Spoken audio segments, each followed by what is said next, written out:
A report by India Ratings points out to the extent of hit in household savings that has been suffered by ordinary Indians because of the COVID second wave.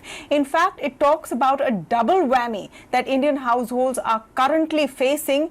On the one hand, there has been a loss of incomes because either the job has been lost or salaries have been cut or incomes have reduced overall. And on the other hand, household taxes have increased. The biggest guilty party here for the increase in household taxes is the hike in excise duties on petrol and diesel. These fuel price hikes that we've been discussing very often on the India Development Debate are now very vividly eating into household incomes, and this, says India Rating, will put a dampener on any hopes of a recovery in consumption demand. To explain more to us about their survey and their findings, I'm joined now by Soumyajit Niyogi. He is the Associate Director of India Ratings and Research. Mr. Niyogi, thank you for joining us on the show. Can you explain to us the premise when you say that PFCE, that's our private final consumption expenditure growth, declined from 7.5% in FY16-17 to 5.5% in FY20. What does that mean in real terms? So if you look at the Indian economy, so the structure of Indian economy is domestic consumption driven. That is one of the largest pillar of the growth.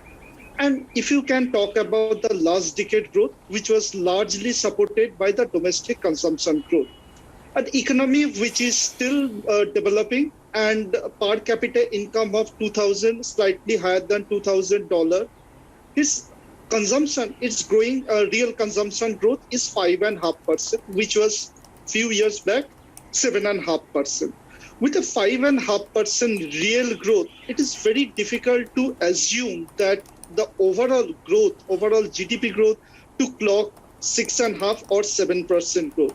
Either we have to augment the domestic consumption or we have to augment export. Both are not so easy, but if we don't augment the domestic consumption, then the obvious pressure will be on the corporate, because the capex is largely depends on the domestic consumption. That is, if not happening, then the next round of challenge, which is job creation, which is creating more employment, would get further delayed. All the way, it can actually delay the overall recovery. Unless until we see a meaningful and sustained recovery in consumption demand, it is very difficult to believe that the corporate will join for the large capex plan. And if that is not happening, then the recovery would happen, but the recovery will be more protracted, more time consuming. Now, so Mr. Niyogi, explain to me why you are conflating household tax with corporate tax. You make the argument that household tax or taxes on households have actually increased in part because corporate taxes have been reduced to 20%. Now, reduction in corporate tax is something that everyone has been cheering for, including your agency, because it's believed it leads to expansion and more jobs. Right, and we don't have the second thought. Even we believe that the reduction in corporate tax was legitimate because it can actually create more opportunity for FDI.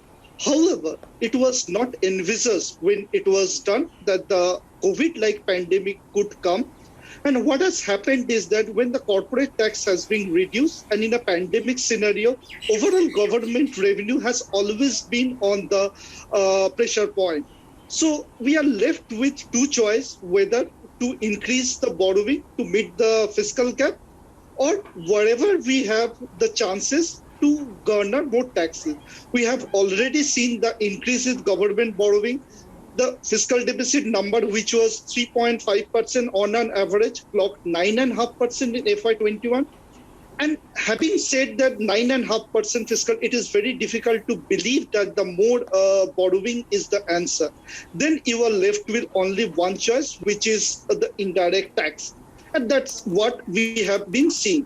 When the oil price was below $30 in the last year between March to April 2020, it was helpful because the excise duty was more to get the benefit out of the lower oil price. However, in last 1 year, the $30 oil price has come down close to $70. But we haven't seen the concomitant reduction in excise duty cut. So oil price has gone up and excise duty has remained elevated. All these things put together the pressure on the household. The basic argument behind this thing, other than the corporate tax, which is paid by the corporate on the income, rest of the tax is the indirect taxes nature and ultimately borne by the end user or the consumer. Whether you talk about GST, whether you talk about excise duty, ultimately is passed on to the consumer. If you talk about the overall composition, the total household tax, which includes household income tax plus any taxes other than the corporation tax, the total contribution to the tax revenue to government is now around 75%, which was compared to 60% in the last decade.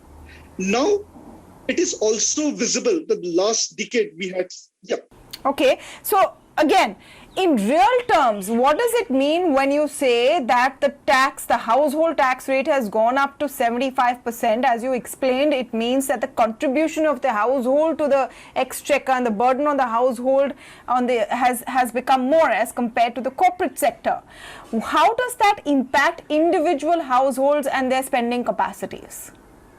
Definitely. So the income is also dependent on your growth rate in the economy, and your consumption depends on the disposable income, which is income minus taxes.